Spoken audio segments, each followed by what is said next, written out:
For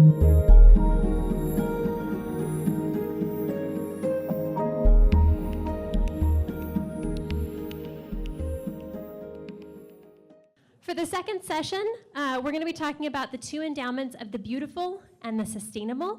The beautiful is the realm of both the built environment, the ways in which the structures are built and that's impact on us, in addition to arts, culture, history, humanities, all those kinds of the things that give spark and spunk to life. And the sustainable is the realm of the human and environmental health. So those are the two topics that we're going to be talking about right now. I'm going to go ahead and introduce our panelists. Up first, we have Erin Shaw, who's an Oklahoma City artist. Hello, hello. My name is Erin Shaw. I am a visual artist. At this point in my life, I am primarily a visual artist only, and engaging in some more community-based projects. And it's a little bit about where I'm kind of putting my effort at this point. I do, however, come to you with a lifetime of education experience. So my experience in the educational systems, kind of the gamut from, I've worked in, I feel like just about every context that kids go to school in. So private schools, Christian schools, inner city Title I schools, more recently higher education, but right now I'm not teaching in any formal way at all. So because I'm an artist, I'm not really a statistician, but I do have a lot of data for you. I am really more interested in the ideas, and I think that I'm so excited to get to talk about the beautiful because I talk about beauty all the time, and it feels like a difficult conversation for us sometimes to sort of understand as Westerners and maybe also as believers why beauty matters, why it's important, why it's necessary, what we are letting go of when we do not pay attention to it. So I want to give you just one sort of small piece of my personal philosophy about beauty, and I think it'll just help us a little bit, and then I'll go into some data. I'm going to come at my part of this from education because I think that education is the easiest inroad to our kids in our city, especially in the realm of art. So beauty is, I believe, a manifestation. It is a fruit.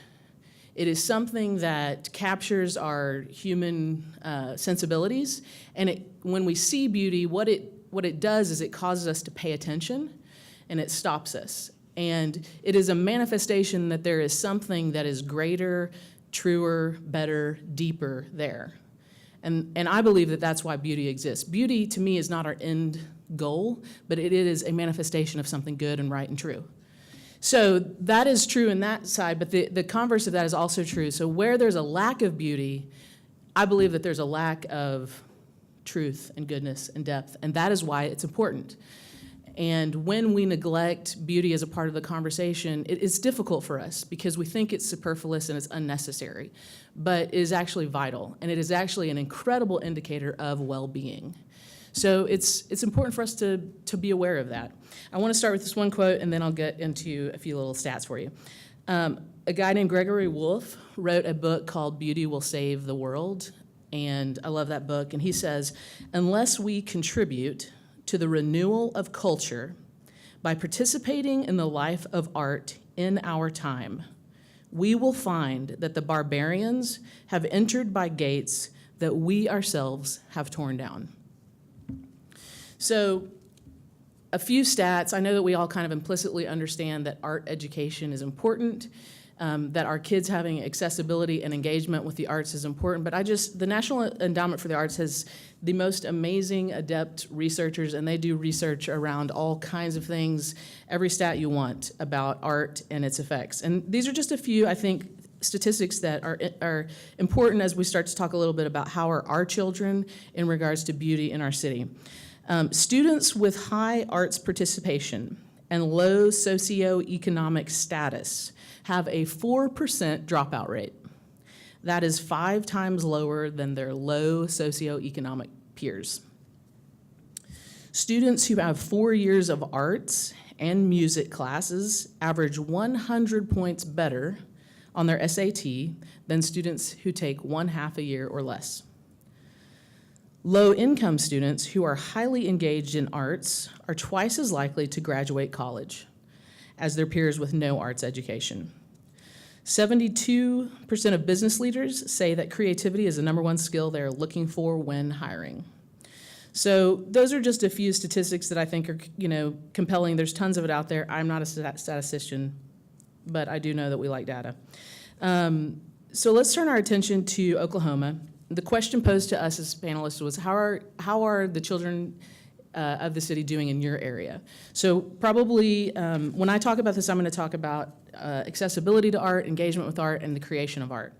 And knowing that that is a good indicator of well-being. So the easiest place for us to look when we talk about our kids, because we have great institutions available, we have galleries, we have museums, but likely most of our kids are not going to encounter those types of places, but they do go to school. And so we know that in the 2016-2017 year, the Oklahoma City Public School lost 44 full-time art positions. I want to let you know that all of your data, everything I'm reading here, you have accessible in the resources tab on your iPad. So in many of those cases, those teachers, even though we lost 44 teachers, that does not mean that it was just 44 schools that were affected. Many of those teachers were teaching at multiple schools. And so a lot of our kids were affected by that. I'm going to break it down for you a little bit. I'm only talking about elementary schools.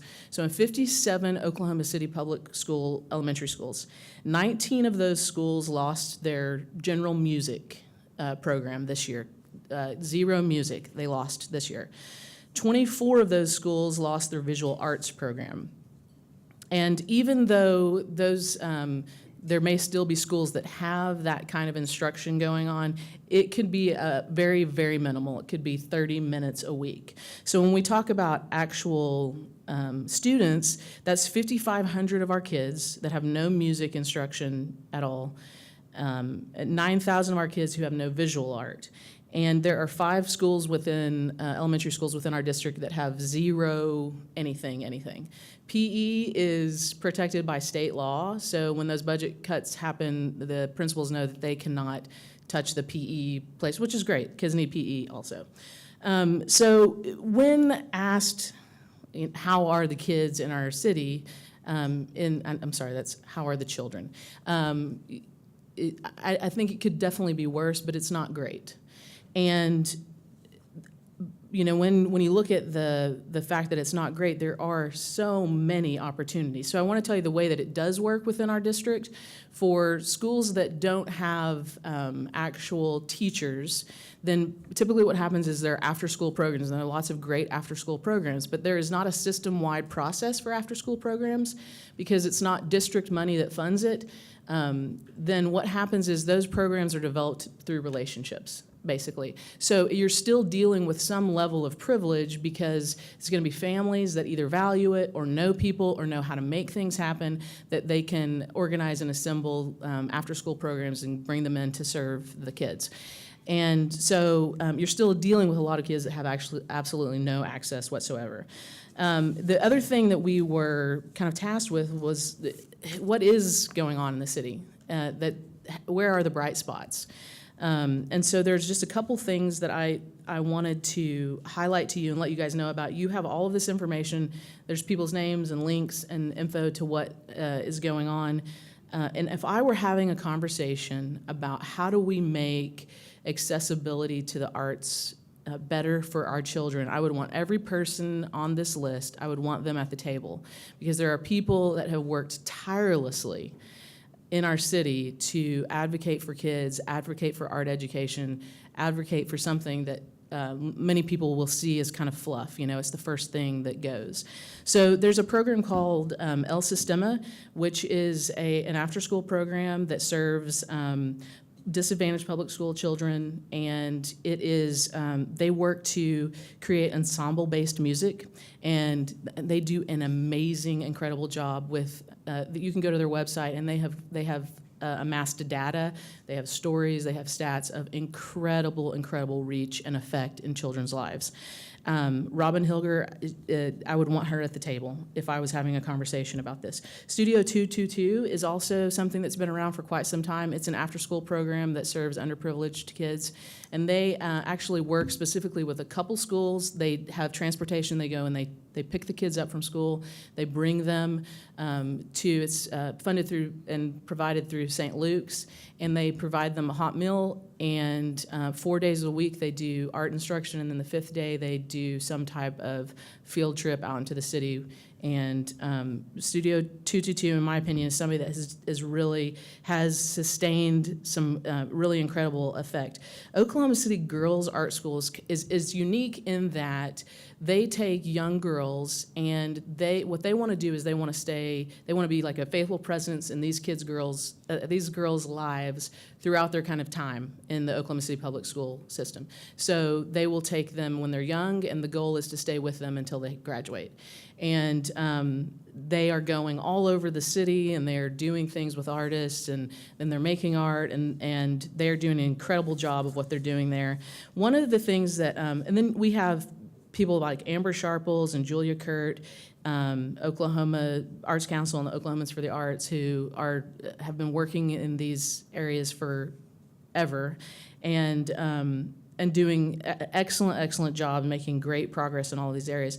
There's one newer group that I think is interesting because, to me, I can look at what they're doing and I can kind of say, it's not out of reach to make an effect. It's actually seems pretty like it's doable. So there's an organization, a space in Oklahoma City called Current Studio, and it is a newer space, and it's run by two women who are really close friends of mine. And they do a lot of things to just promote community through art. And one of the things that they are doing right now is, because they're in the Class and 10 Penn area, they are focusing on Eugene Fields, and Eugene Fields had some cuts this year, and so it's just these two women that were like, how can we serve the school as artists? And so they are in the process of raising $15,000, and that money will fund teachers and art for a complete semester for that school, and it seems like as little administrative process. Like, these two women are like, we're going to raise some money. We've got 4 artists. These artists are going to spend a month in the school working with the kids, and every student in the school will be touched by that for $15,000, and some people that are on board with it. And so those are, I just wanted to highlight some of the things that I felt like people were doing really, really well. I think there is tremendous opportunity for SALT and other people to make an impact in this place. In my personal opinion, the easiest point of contact in the life of a child is through arts education. And in my estimation, a group taking a school and putting the resources into one school at a time is a way to make a really direct, tangible influence in the lives of our children. That is all I have to share for right now.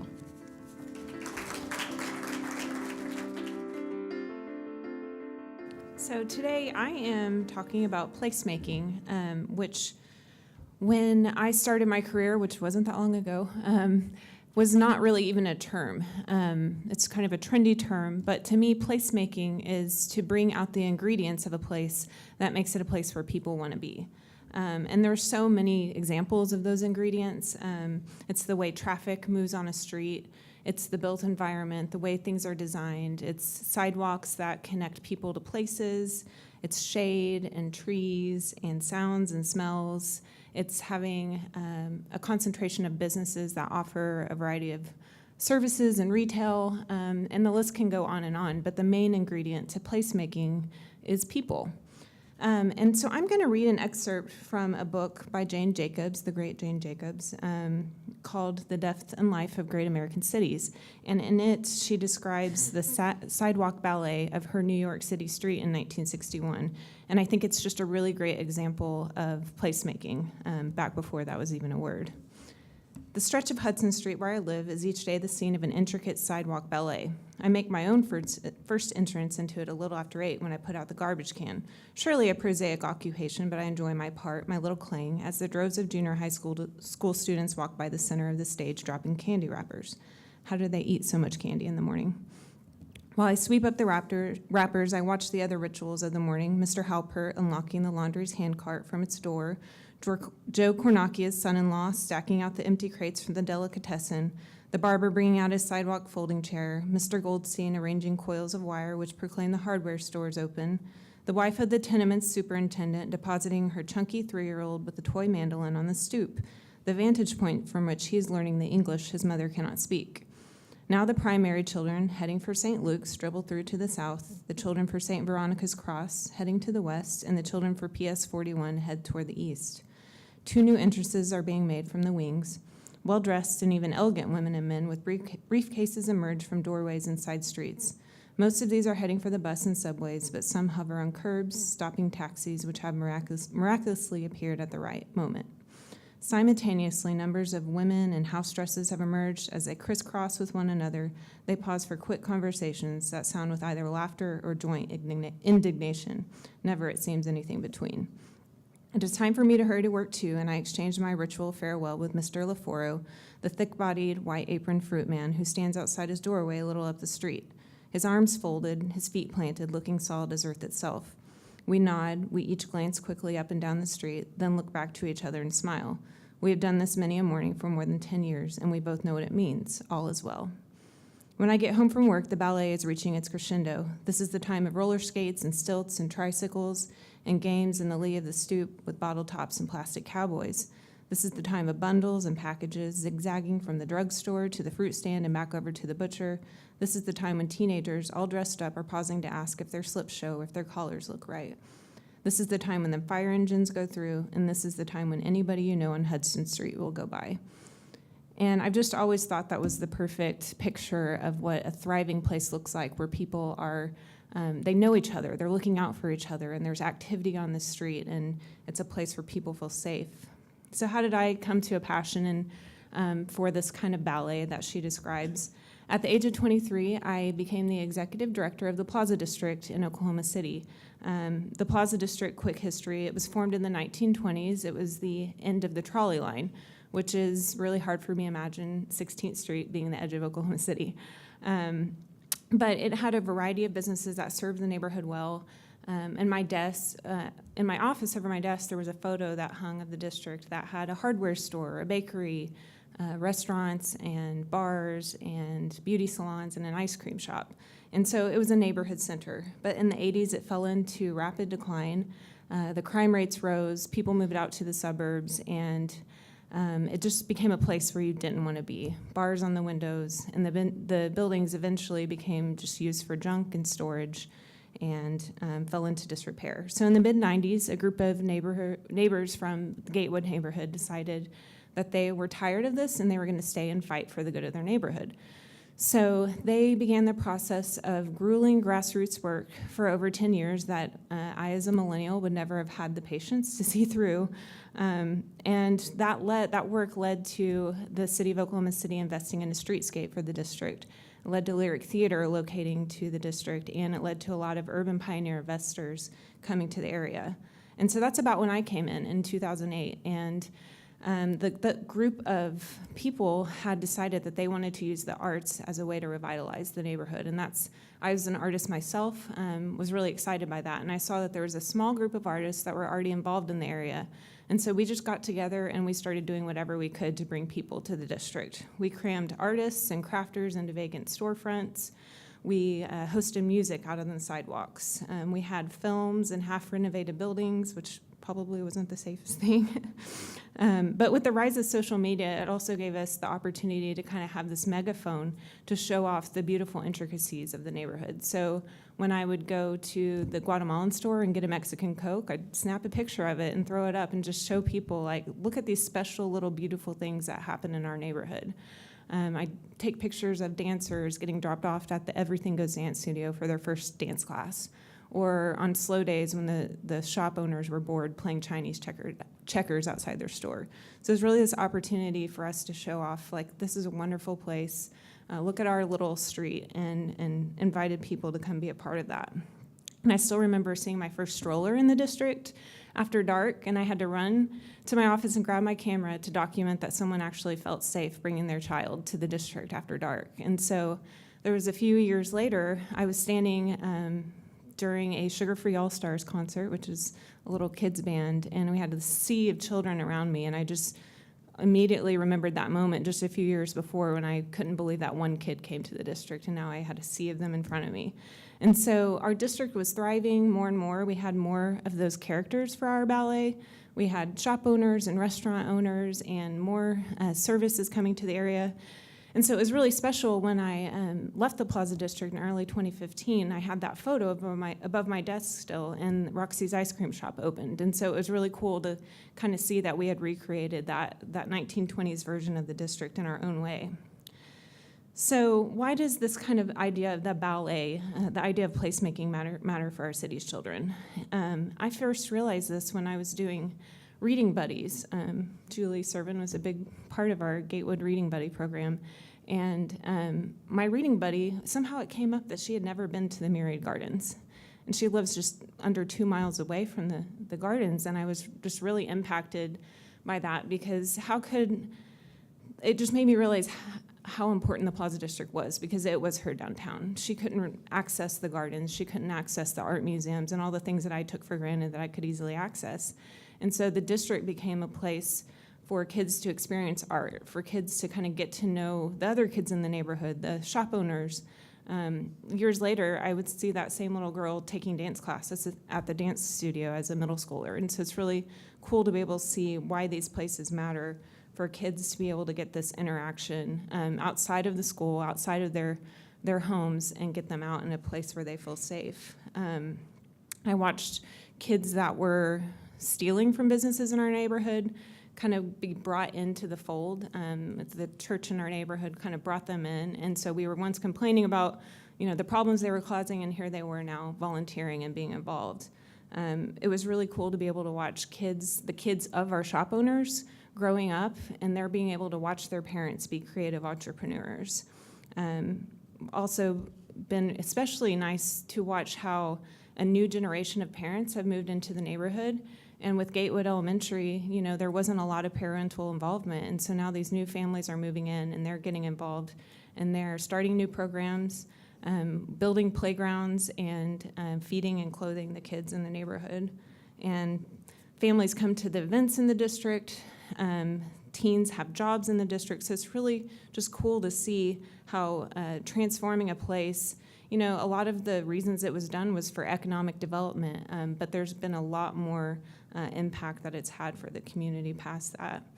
And so I was kind of asked to touch on what virtue kind of resonated with me, and I really just think about the virtue of open-mindedness, because managing a district is kind of the same as going to a 24-hour neighborhood association meeting. I don't know how many of you have been to one of those, but there's a lot of complaints, there's a lot of very strong opinions. And so I had business owners and property owners and neighborhood residents and volunteers that all came together to care for a place, and they had all different reasons for doing it. And so I quickly had to learn how to balance managing lots of opinions, but also looking at it from a lot of different perspectives. And so that's something I definitely had to learn, but I get a lot of enjoyment out of now. So I don't have the same part in the ballet of the Plaza District anymore. I'm now the Director of Community Outreach for Fowler Automotive. And Fowler was a partner of the Plaza District for many years. And so I was able, when I was ready to move on, I went and talked with Jonathan Fowler, and I said, hey, I'm kind of ready to do something else. And he said, hey, you have to come manage my community outreach. And Fowler focuses on arts and culture and places. And so how a car dealership cares about arts and culture and walkability is a whole other story. But I'm very fortunate to be able to continue my work by supporting Plaza District. We're also working with Capitol Hill on Southwest 25th Street, and we work with a district up in Tulsa. And so it's a really great opportunity for me to be able to continue to work with these areas that I love and help them kind of orchestrate their own ballets for their streets. And so as we're talking about, why does this placemaking piece matter for our city's children, I think it's really important that every area of our city has a place where people can walk to, that they can feel connected. That's a thriving place. That's not their school. That's not their home. It's their third place. So that's what I have.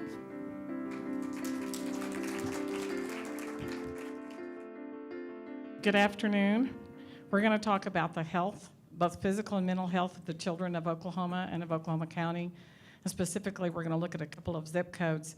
My name is Erin Waddell, and the Lynn Institute 4 years ago took on the change in total direction of the organization. Our nonprofit previously had been doing investigative basic science research. Our for-profit continues to do clinical trials, but our nonprofit converted to do building healthy communities. And our model, we believe very clearly that you first have to define the problem and truly state what the conditions are, and then you identify a group of people to be held accountable to move forward with it. So that's our whole premise, and you'll understand that when I talk about some of the work that we've done. Our first project was in Northeast Oklahoma City, and we'll talk about that in just a second. But if you want to talk in general about the health of Oklahoma kids, I would tell you, I hope all of y'all have wonderful kids that run and play and eat good food most of the time, probably a share of chicken nuggets, et.cetera.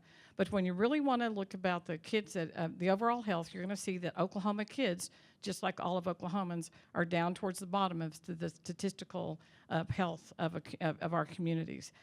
We have higher obesity rates of our children than most states do. Anywhere you want to look, we're between 38 and 50th in the percentiles and the measurements that we look at for children.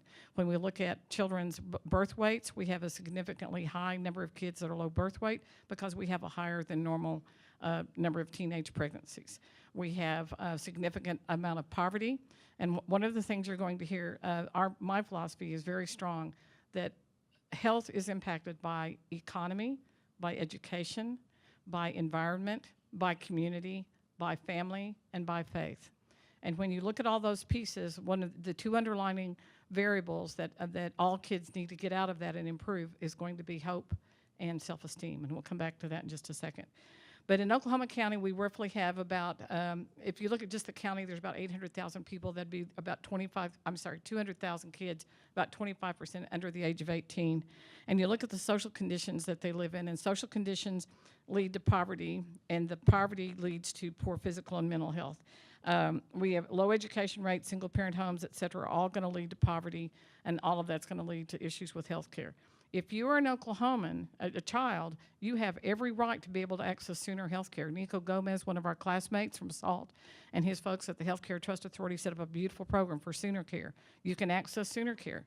You can go to various programs at OU Med and access programs. But if you will do that, one of the issues that we're going to talk about is access to health care, because over and over again we see that children and families are not able to access health care. And sometimes it's because they can't get an appointment, but often it's because they physically just don't have the transportation.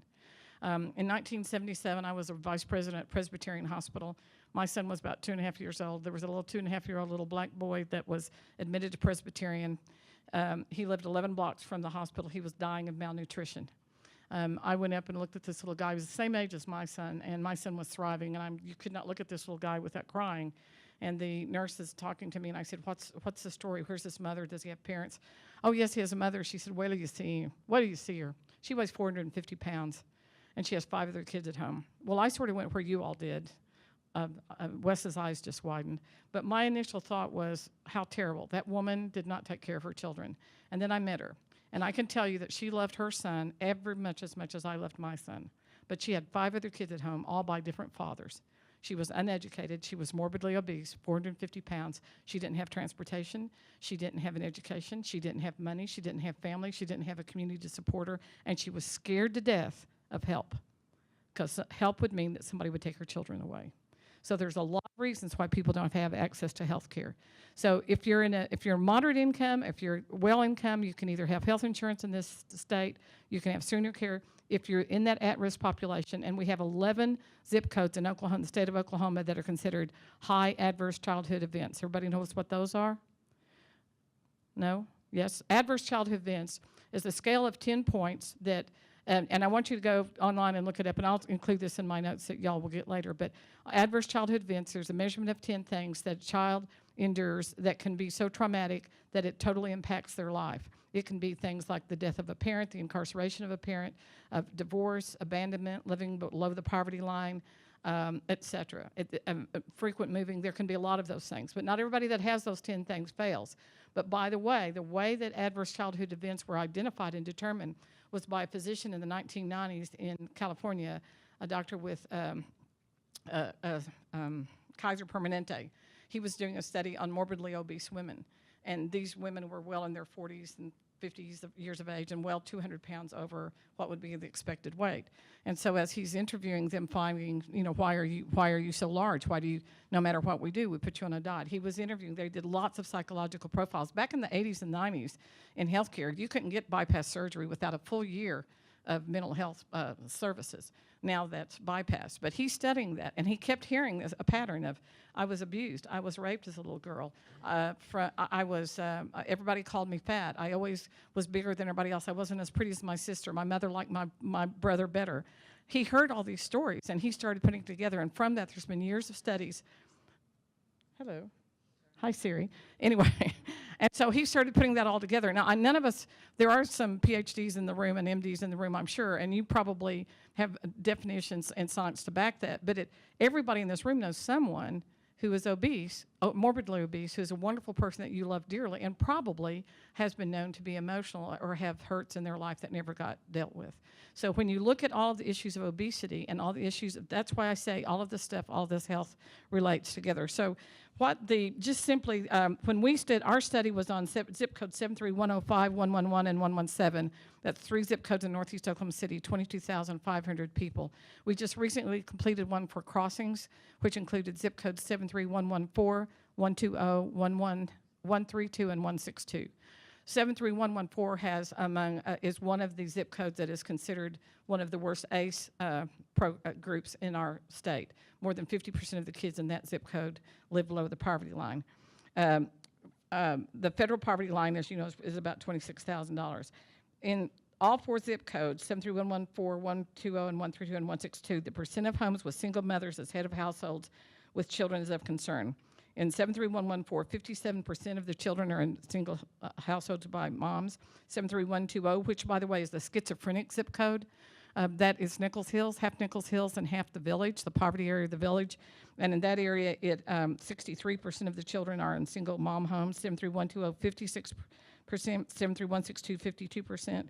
And while all 4 zip codes have higher crime issues, 73114 has the second highest incidence of child abuse, 1,625 cases, which is 8 times higher than the state average.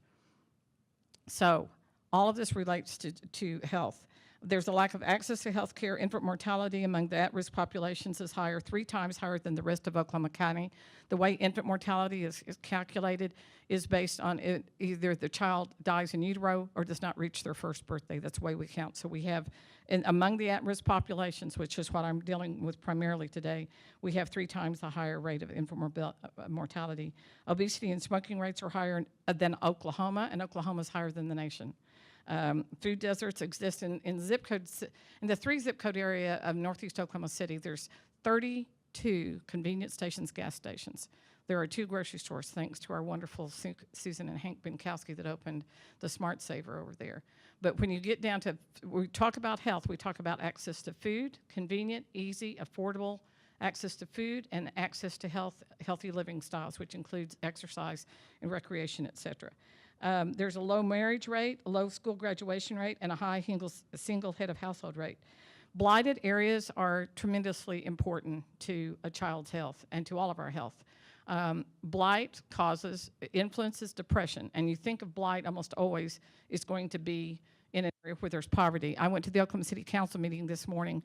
There were 20 properties on the blighted list that the city took over. It said abandoned. 3/4 of those were in this Northeast Oklahoma City area that I'm talking about right now. Crime is disproportionately high, with gun-related violence 5 times higher than the rest of Oklahoma County, and mental health visits are 8 times higher than Oklahoma County. Suicide rate is more than double than Oklahoma and the rest of the nation. So when we look at what we can do, the next thing we were asked about to look at is the future and what are the biggest challenges. And I think the most important thing we have to do is get really honest with ourselves, and that's the virtue that I would talk about. We have to acknowledge the fact there are some kids that have great conditions, and there's a whole bunch of kids that don't. And there's a whole bunch of kids in between. And when you look at the parents, you can't treat the child, by the way, health-wise, without treating the parent. In Fresno, we had a problem. We couldn't get kids immunized because we had so many people that couldn't speak English. And the only way we could work with the parents was to wear T-shirts that the children, we gave the kids, every kid in public school the T-shirt with the immunization sign so that they would understand and they could help us communicate to the parents. But if the parents didn't accept it, we couldn't get it done. You can't treat the child without treating the family. The family is going to influence nutrition, exercise, et cetera. So that you first have to define conditions, set goals, set groups to achieve goals, hold each other accountable within groups. We set a 10-year goal. We've set what we want it to look like in 2026 for Northeast Oklahoma City. And so when you're doing this, it's really important that we set goals. Health seems so huge, and all of these things relate, so it's scary, and you think you have to improve the whole world, but you eat the elephant one bite at a time, and that's what we need to do.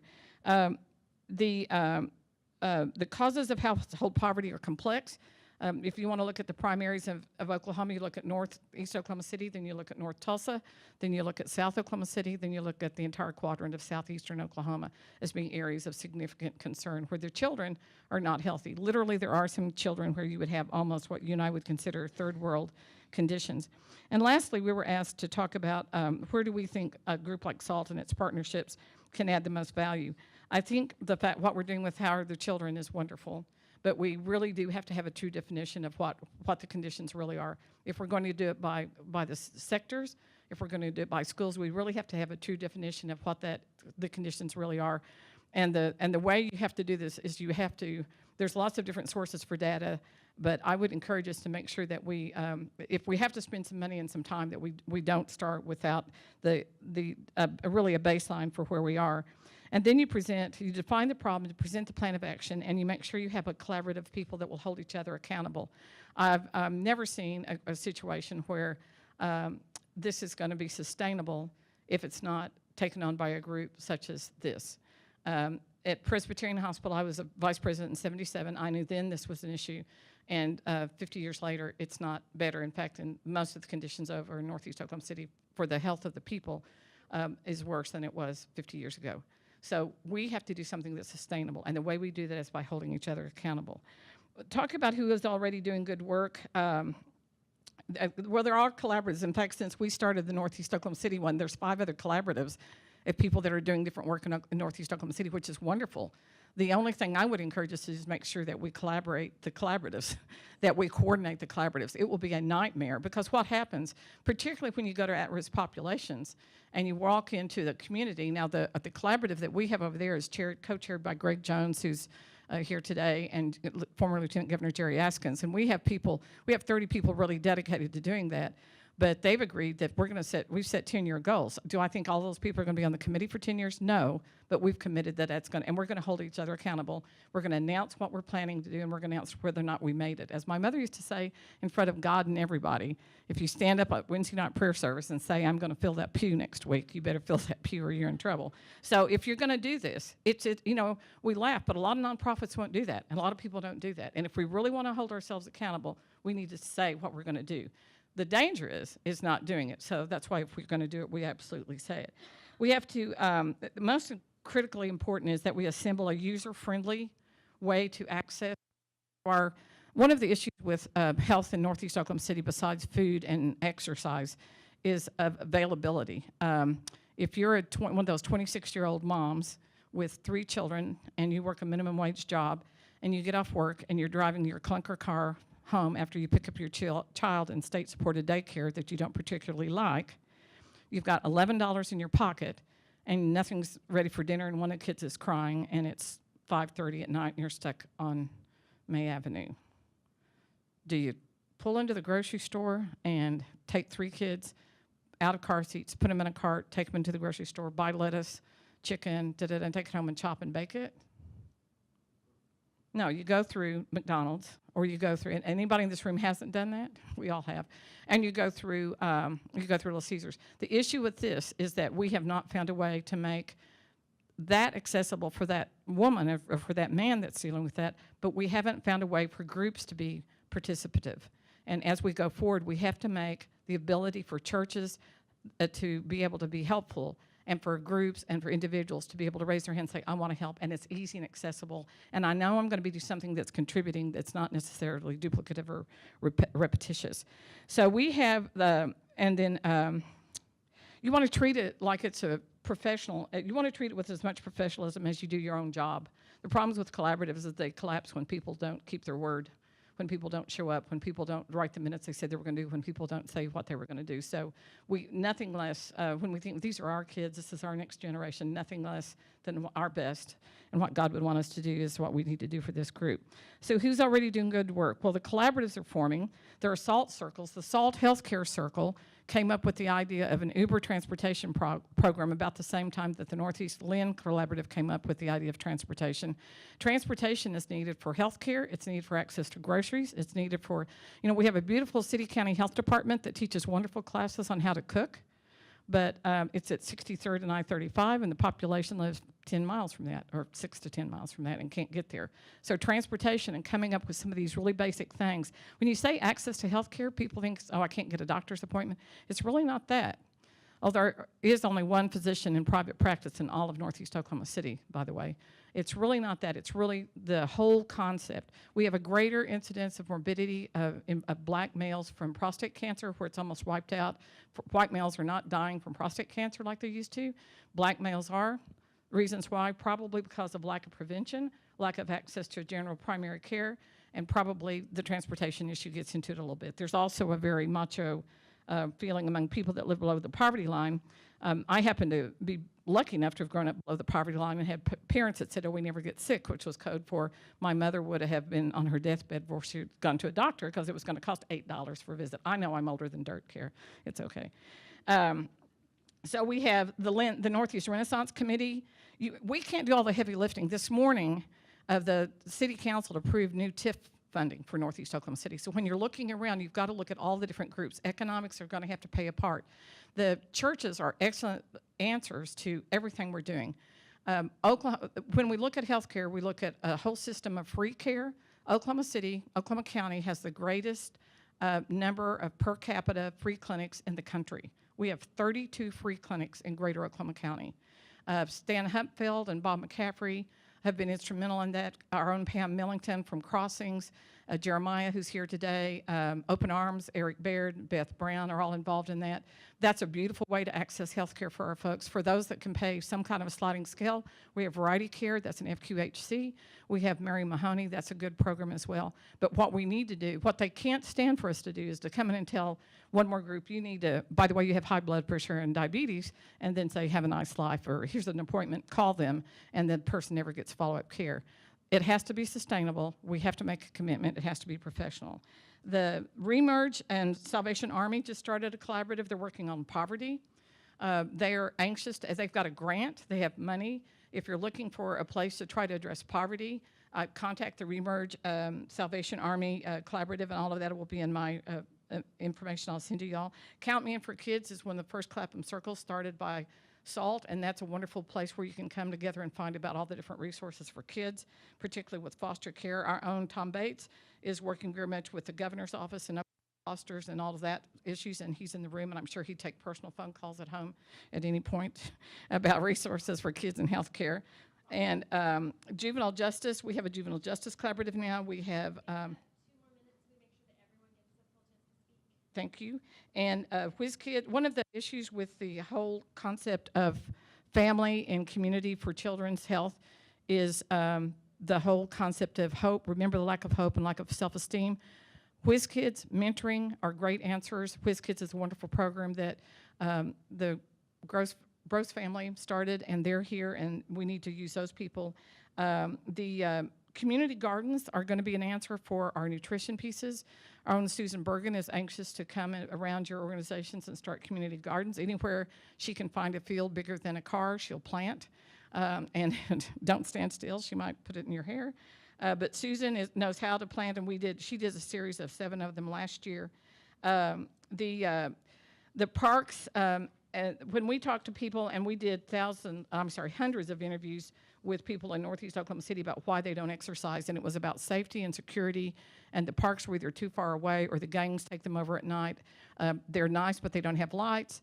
There are 6 walking trails in Northeast Oklahoma City, only 2 have lights. There are 2 recreation centers that have swimming pools. They're only open 2 days a week.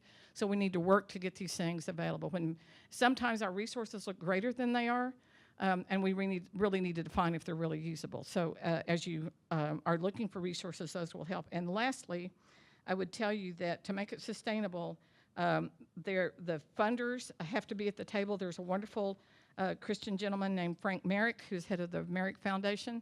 I urge you to contact him. He brings together a group called the Funders Group, and they will work to help you try to find funding. He may not be able to find it for you, but he'll work to help. Their overall health is impacted by everything, and so before you get scared and think it's way too much, we just have to eat this a little bit at a time, and all the other things that we're working. Erin, in her presentation, mentioned art. And she talked a lot about, she showed this map. Can y'all see the map and see that the top stuff is darker? And Erin told us that that's if you look at the darker part, that represents 65% of the people in that north divide are more creative than the people. You see the lower part of the United States are not as dark. They're not as creative. And she told us that she thinks that stems to education.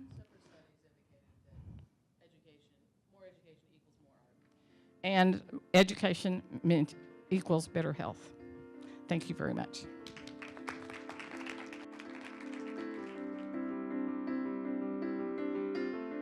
My name's Brian Dougherty, and I was asked to come here today and talk about design and sustainability. I'm actually a horticulturalist and landscape architect by profession, had worked at OSU Oklahoma City for 15 years, and then was asked by Mr. Kirkpatrick to come over to the Community Foundation. I think when you hear what the other people have talked about here and the other presenters, you're sitting there going, good people want to do good things. There's a lot of times, and the Community Foundation's mission is helping people help the community. So what I do is try to help bring that added benefit of the technical direction as to how do we activate that place? How do we get something going? So, and I believe very much in a lead by example. Mrs. Margaret Annis Boys left her estate to the Community Foundation for beautification of public space about 26 years ago. For the first 4 or 5 years that it was in and it was presenting problems, they would turn around and try to activate space at a school or at a park or somewhere. But a lot of times they were very single focused and they really weren't able to activate the way they want to. They really didn't have any shelf life. They were quick, they were done, and then we were kind of moving on to the next thing. Mr. Kirkpatrick and I had worked very closely with him for years. He asked me about coming to the Community Foundation. He said, Brian, I want you to add some extra technical expertise. Sit there and work with these people on the front end. Let's see if we can have some sustainability in these projects. Let's see how we can do.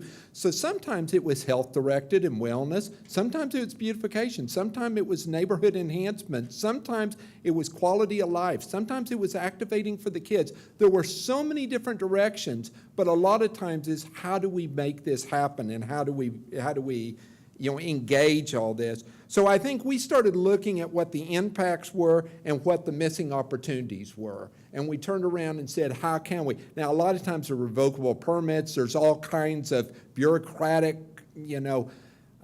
leverage that has to happen and all, but you turn around and you say, how do you make things happen? And I think what has come to me so often is it is good people want to do good things all the time. A lot of times somebody doesn't want to be a leader, but they'll follow if they have a good plan. So what I'd like to do today is just talk about, when I came 18 years ago, one of the directives was, okay, let's look at public space, let's look at where we can activate neighborhoods on a positive mode. This was a lot for children. Some of it was for neighborhoods, for families, for anything, but it was like that. And so we turned around and we looked at spaces, public spaces, and I'm going to give you 2 examples. One was Clean and Beautiful Schools we started. We turned around and looked at Oklahoma City School District alone, and we said, where are public spaces? You say, to mow at one time, 1,286 acres just to mow inside that district. That is 1,286 acres of opportunity if we want to look at it that way. That's a lot of outside public space. That's a lot of space that can become a community hub, can be something that can be real positive. And that's before you include Putnam City and Edmond and Moore and all that in it. That's a lot of public acres. So what we turned around and did, we said, okay, how do we activate? Because there were a lot of people, we'd get calls all the time. We'd like to do a walking track. We'd like to, put in another soccer field. We'd like to turn around and just give a place for the Cub Scouts and the Boy Scouts to meet. We'd like to have something like that. So we turned around, we said it has to be quick and it has to be effective. We turned around and I just went back to my landscape architecture world and turned around and we just started with aerial photographs. It was immediate. And now, of course, you can pull them off Google Earth. At that time, we went with an aerial photography company,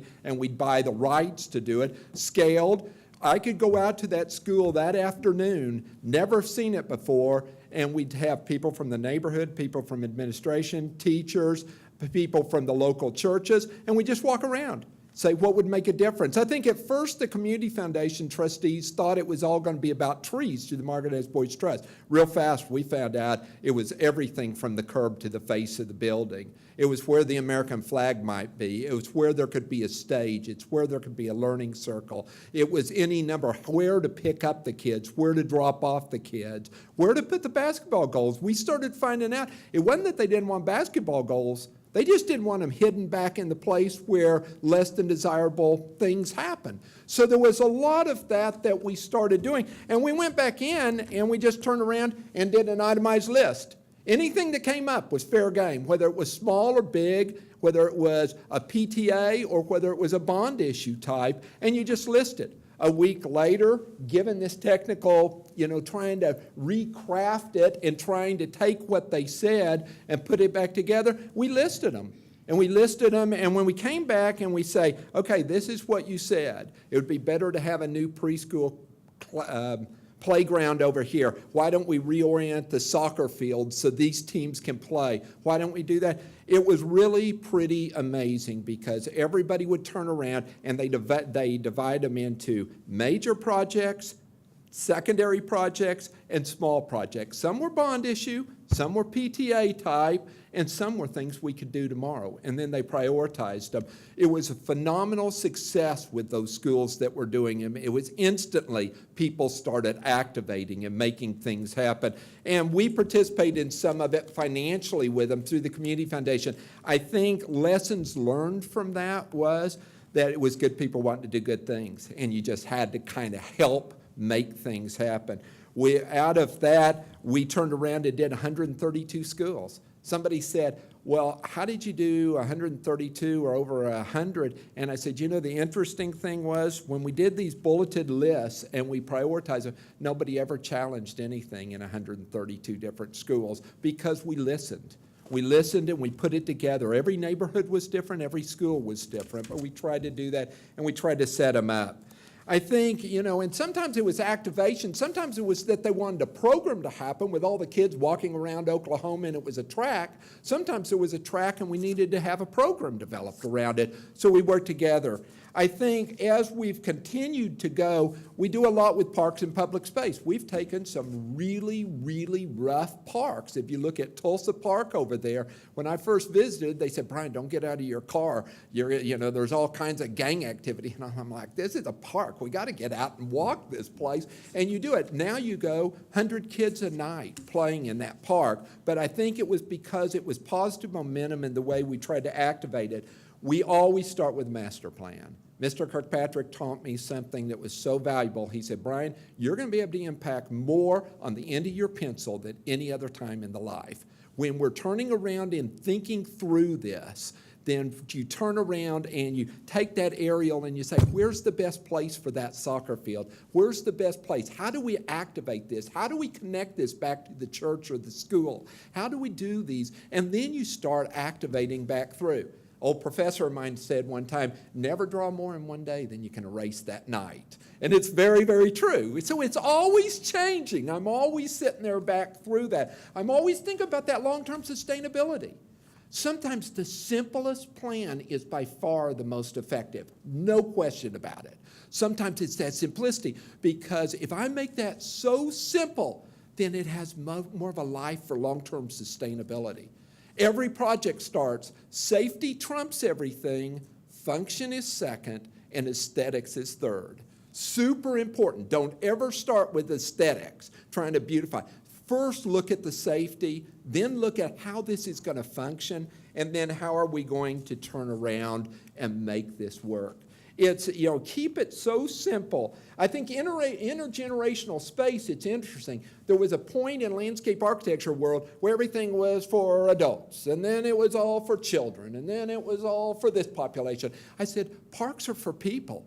Parks and those school grounds should be intergenerational whenever we can. And I think one of the, a great testament is there's a parks director in Dallas that I have tremendous respect for. Inner city project that he was doing for kids, disadvantaged kids. And it was doing okay, but he watched parents and caregivers park in the parking lot because it was deemed somewhat unsafe, and they'd wait, and then they'd wait for the kids to be finished, and then the kids go back to the cars and they'd drive back home. And one parent came out one day and he said, is there anything we could help you with while we're waiting in the parking lot? He said, yeah. Now it's a phenomenal, successful program. What they did is they activated this parent program at the same time the kids were, and now there's this phenomenal support. He said 10 times bigger than they would have ever dreamt. And all they did was recognize that these parents were in the parking lot waiting. So I think that there's a lot of things. Some of the lessons learned, I learned through community, through clean, beautiful schools and parks. 2 boys will sit on a bench. 3 girls will sit on a bench. You do a sitting wall, 100 kids that don't know each other will sit next to each other. It's really, just watch it at a park. Just watch if it's not those individual benches. I think when we started Foursquare, we do Foursquare and we'd paint because that was inexpensive. We could take that old parking lot that's not used during the non-pickup hours and you do Foursquare.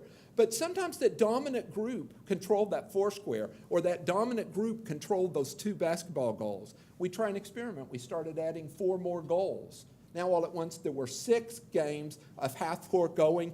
Everybody loved it. We started adding 3 more Foursquare courts. Everybody started doing it and participating. So I think sometimes it's these little things that we can do that make a big difference. At Hilldale School, Price started with 2 kids. He was playing an instrument. 2 kids were interested in it. And so next thing we know, we kind of open it up. 87 kids now. They've moved it from a D school to a B school. What did we do? We came out and took an area that was all fenced in. I said, why is this fence even out here? We got the fence down, worked with the superintendent, and built a stage. Now the kids have a stage. The stage also is a great place for lunch. It's also the place where buddy benches are. It's also the place. It was so simple in some ways, but I think it took all of us thinking together about these little. The other thing we did, we had a track. Parents wouldn't sit and come for soccer games and watch the kids on the track. Price was determined to get that happening. Go, Brian, how can we do that? I said, let's go back to that 2 boys and 3 girls on a bench. So we just put a row of benches. We funded a row of benches that go all the way down the track. Every night there's an event now. It's full of parents. We never were able to get the parents out of the cars until we did some of this simple activation. So I think we did portable soccer goals in the park behind there. Yeah, we had to go back to the school board and we had to go back and say, let's activate. They don't have enough room. Let's go to the public park, but let's really monitor it. It's going to be safe. It's going to function, and let's make those happen. I think there's numerous things like that. So we did sand volleyball court at one school. Nobody thought that would work. Huge success. Huge success. Neighborhood comes. Futsal course at Rollingwood. They wanted basketball goals in the neighborhood. They wanted soccer goals in the school. So we did one futsal course. The gate opens during the day for the kids to play, and at night that gate's closed, and the one to the neighborhood opens up. So again, I think it's thinking through some of these. Again, it's safe, it's thought through. I think in closing, I would say master plan the space, utilizing everyone that should be involved. And that's everyone that wants to be involved. There was a gentleman one time, and I was over here in Northeast Oklahoma City working with one of the schools, and a gentleman, they were talking about wanting some new benches. And a gentleman caught me after, and he was very quiet. He came up to me, he says, you know, I think I could build your benches. And I said, really? I'd love that. He says, I said, you have some knowledge of that? And he goes, yeah. So he caught me later, and I said, oh, have you done other things? Got to know him a little more. He built all the general's desks at Tinker Air Force Base. But he had never had that opportunity to turn around and do something in his own neighborhood. He was a master craftsman. I think, don't focus on the money. Yes, we do a lot of grants, and I love doing grants. Don't start with a grant. Start with a project. But rather the opportunities for success. So often I'm working with a public housing project right now, and it was to reactivate a spine of sidewalks that hadn't had trees forever on it. The kids are out of the shadows now. It's the perfect time. 632 kids. Let's reactivate it. So I brought it about a new grant, and we're going to do trees all the way down it. But to have the success, we want 100% success. So we've broken it into 2 projects, 2 phases.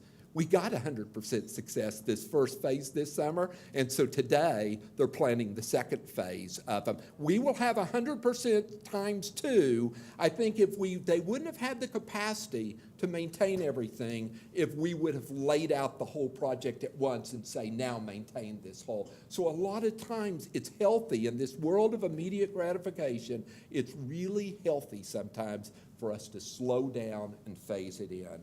Connect as many dots as possible. You've heard health. We've heard economic development. We've heard quality of life. We've heard that. Connect those dots. They're out there for us too. And I think a focus on the highest level of impact and the lowest amount of ongoing maintenance. Mr. Kirkpatrick used to say, Brian, we can build it, but we'll spend 20 times this amount of money maintaining it over time if we don't.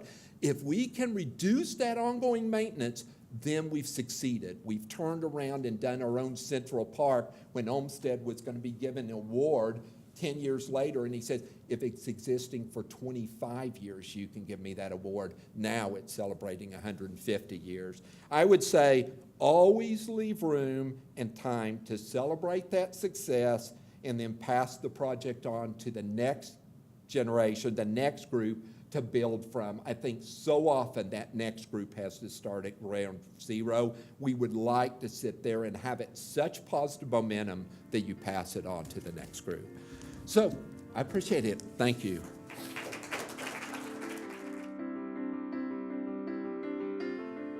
Thank you.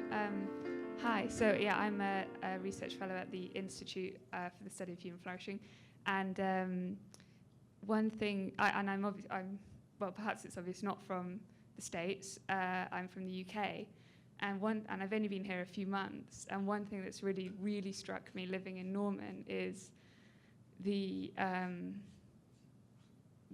lack of walking anywhere. And I don't have a car out here. I've got a bike now, and I'm really enjoying cycling around, and I really enjoy walking myself. But it seems like something which really relates to what you're saying. What a lot of you are saying about both sustainability and about the beautification and the energy in a place.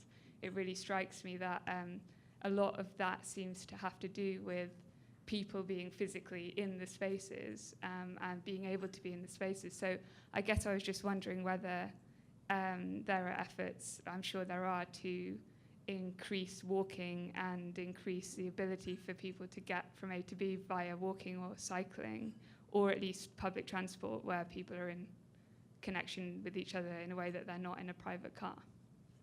I would just say from the Community Foundation standpoint, and when we did the statistical survey for the Parks Initiative, the 2 highest things way off the scale, places to walk was requested, and trees. Now, we don't have as many trees here, and they wanted it for shade, they wanted it for that, but they wanted that, and to activate spaces. So I think we've just been, there are parts of the country where sidewalks are part of that culture and all. We were one where a lot of money was not spent on that or thought to be saved, and now there's a lot of fast forward. We're involved in a lot of walks in schools, in parks, and all that. We have never had any that have been anything but an overwhelming success.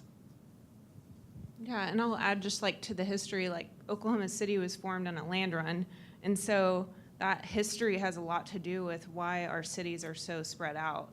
We had all this land that's not really barricaded by mountains and rivers, and so we just spread out really fast. And so that's a lot of land to cover, so we're super behind in having walkability, but there are a lot of efforts going on right now. The City of Oklahoma City, through MAPS, is doing more sidewalks and trails, and there's the Institute of Quality Communities at OU is working with communities, and a lot of their work has to do with making places more walkable. So there's a lot of little things going on, but we have a long way to go.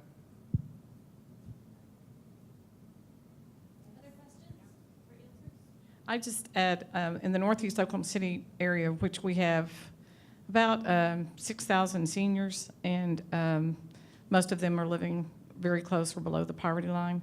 And when we did 100 interviews, we did 60 influence leader interviews, and we did about 40 focus groups. And when we asked them, why are you as healthy as you'd like to be, and why, if not, why not? The answers came back things like, I don't have access to fresh food, which we've talked about. And then it talked about, I'd like to be able to exercise, but there's one senior center in Northeast Oklahoma City, and that senior center is open 9 to 5, Monday through Friday. It's not open Saturdays and Sundays. They asked for sidewalks. Northeast Oklahoma City, though, with this new TIF money that's going to be able to come in, I think you're going to see all of the builders and all of the planners listening to Brian and his folks at the city and trying to put in more walkways. We heard seniors wanted senior centers, and they wanted a way to walk, and they wanted a way to community, a sense of community. They wanted to walk with other friends. And the parks, they were very concerned about the accessibility because of safety. Oklahoma City Police are doing some wonderful things, and during the daytime, those parks are wonderful, and most of them are getting better at night, but there's still some pretty significant areas. It's got the highest incidence of crime in Northeast Oklahoma City. Part of that is percentage-wise is because it's a smaller population. But over and over, we heard people say, we need more ways to, we want to play, we want rec areas, we want more things we can play at. The basketball goals need nets, that kind of stuff. Mine's just real simple. Karen, the data that you presented for zip code, is that going to be available? Yes, we actually, we produced a 92-page book. And I can't give it to you online because it's too much to download, but if you'll give me, we'll make arrangements where if I get your addresses, we'll mail you. It's the black and white version. The crossings data is a wonderful set of data too.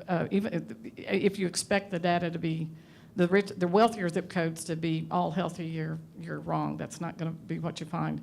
But I think you'll find it very interesting. And I think it speaks to the point that I think Kristen made about focus on a school, on an individual area, or Erin did maybe, where you focus on one group where you really know that population.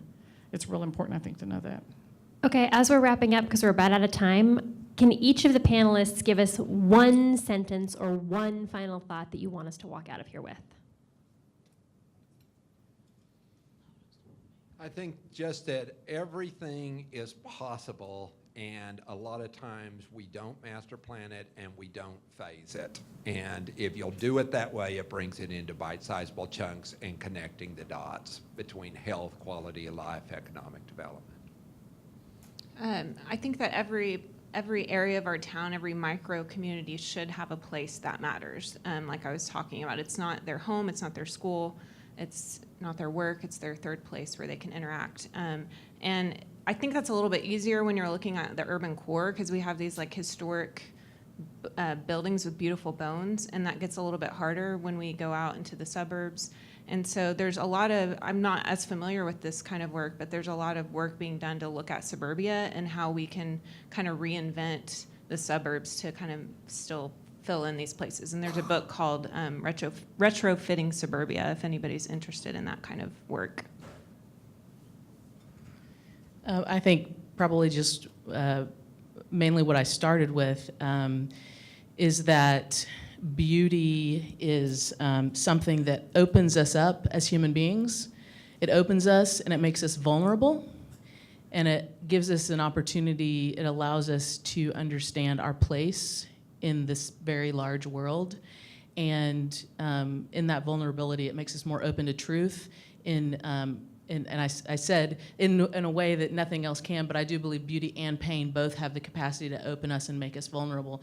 And I say that only because I feel like it's sort of like my part-time to full-time mission in the world to invite people into a real awareness of how much beauty matters, even though we think it's totally fluff and it's totally extra, that it is essential to our humanity and we need it, and that's what I would like you to take away. I think you have to understand that health for children begins at home, and we have to work with the family, and we have to create hope and self-esteem in all that we do, and recognize that it should not be about economy or ethnicity or access, but it should be about teaching a new way of life, and all of these things that the other panels talked about creates a better, healthier, better well-being, and that's what health is all about.